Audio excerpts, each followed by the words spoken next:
Hello everyone! Unang-una sa lahat, ang ating pag-uusapan ngayon is paano ko nakukuha ang aking national ID dahil nawawala ang aking code. Hindi ko alam kung saan ko nalagay ang aking code number. So ngayon guys, iyon ang ating pag-uusapan ngayon. Pero bago ang lahat guys, nagpapasalamat ako sa aking mga subscribers.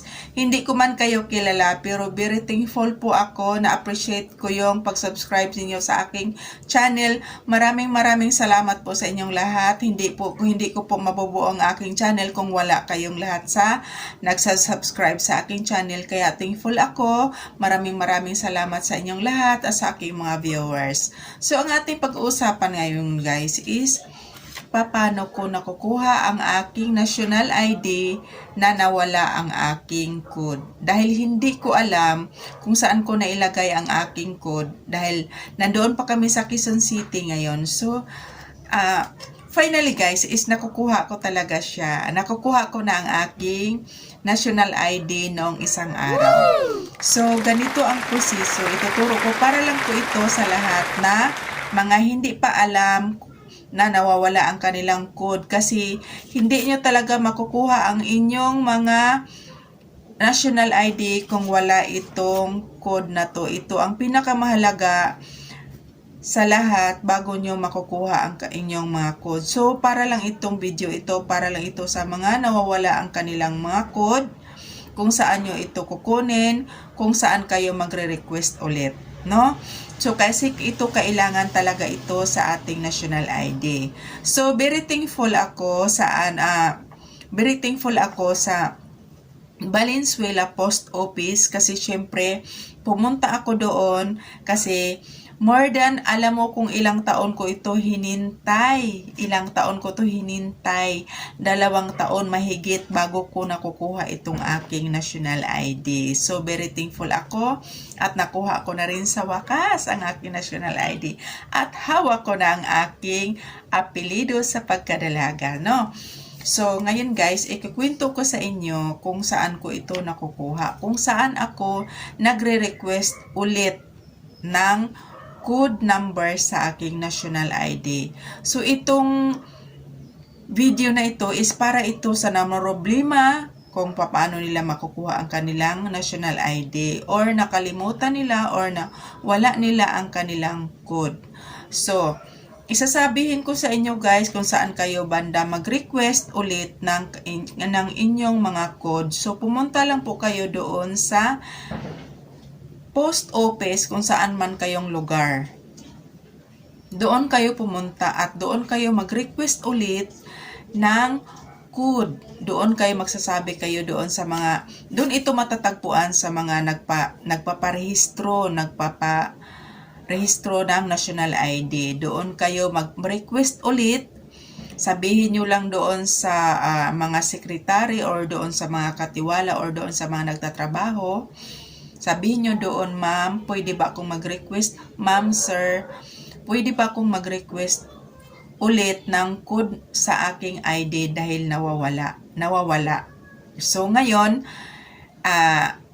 pagbibigyan kayo ulit, i-request yan ulit doon sa mga nagtatrabaho doon, i-request nila ulit ang inyong code number sa inyong national ID. So, anong gagawin? Anong kailangan? Para po, aware kayo, sana maraming makapanood sa aking content na to para aware kayo kung anong dadalhin nyo kapag mag-request kayo sa inyong code number sa inyong national ID doon sa doon kayo pupunta sa nagre-rehistro ng mga national ID. So, anong kailangan is kailangan nyo dalhin ang inyong birth certificate. Kailangan nyo yung dalhin kasi yun ang hanapin at saka yung ID. Dalawa ang kailangan guys. Dalawa ang kailangan nila. Ang hinahanap nila.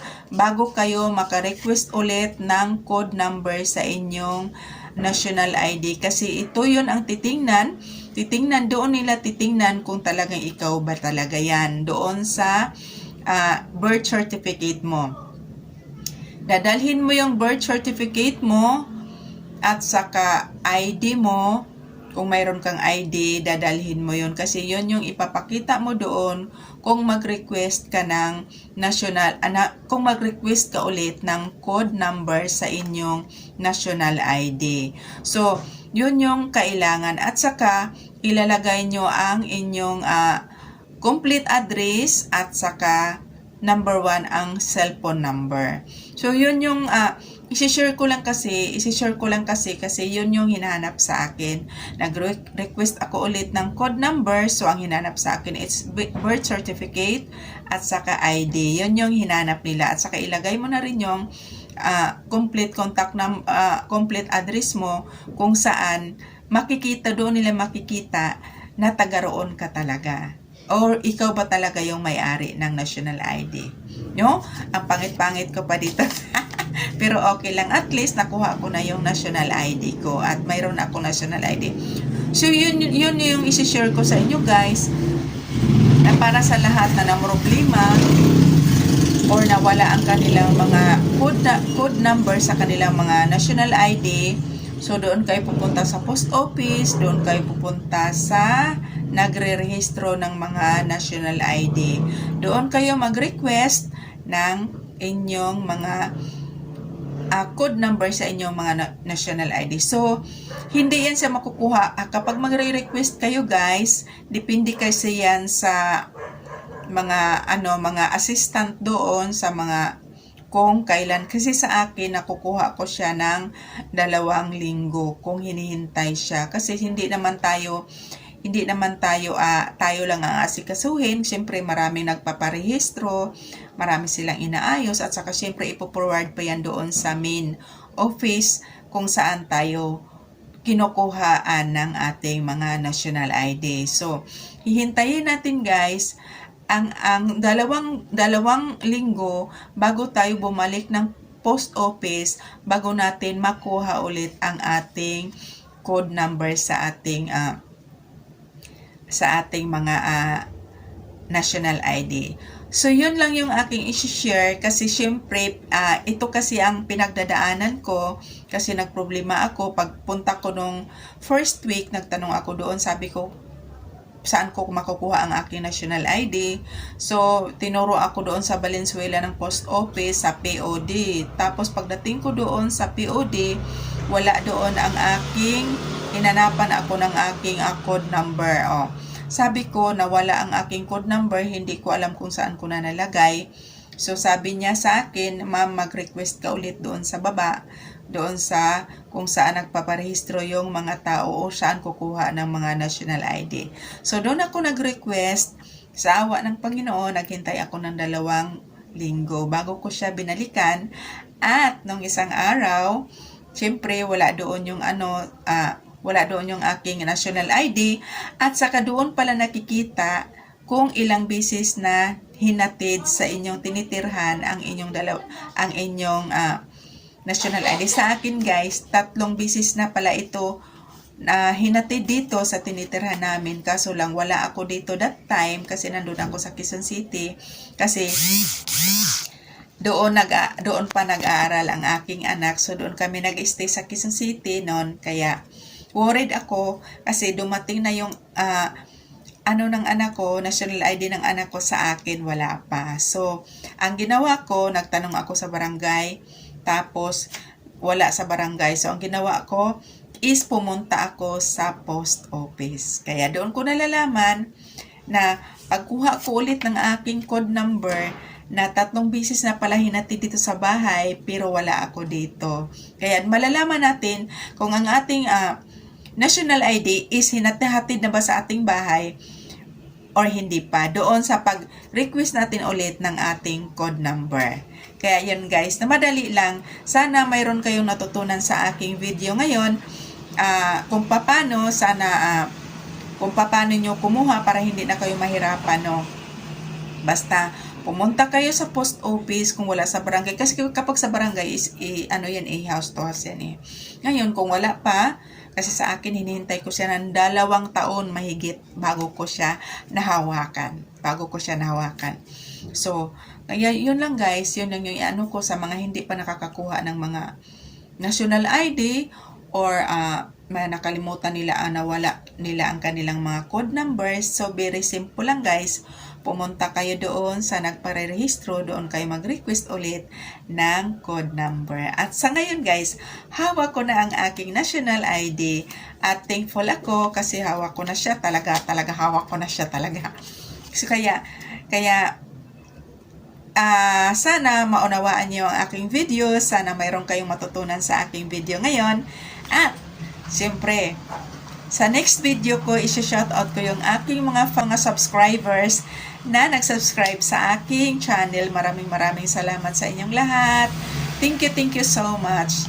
Thank you so much talaga. At hanggang dito na lang ang aking videos. Sana mayroon kayong matutunan sa aking video ngayon, kung saan makukuha, saan tayo mag-request ulit ng ating code sa ating national ID. At mayroon pa pala akong idadagdag, ito, hindi ito sinasabi, may sinasabi dito guys na ito kailangan mo tong itabi. Wag mo tong walain na form na to. Itatago mo ito. Kasi kapag ito ang pinakailangan, itong number na nandito nakalagay, ito yung kailangan kapag nawawala ang ating national ID. Kailangan natin to kapag nawala.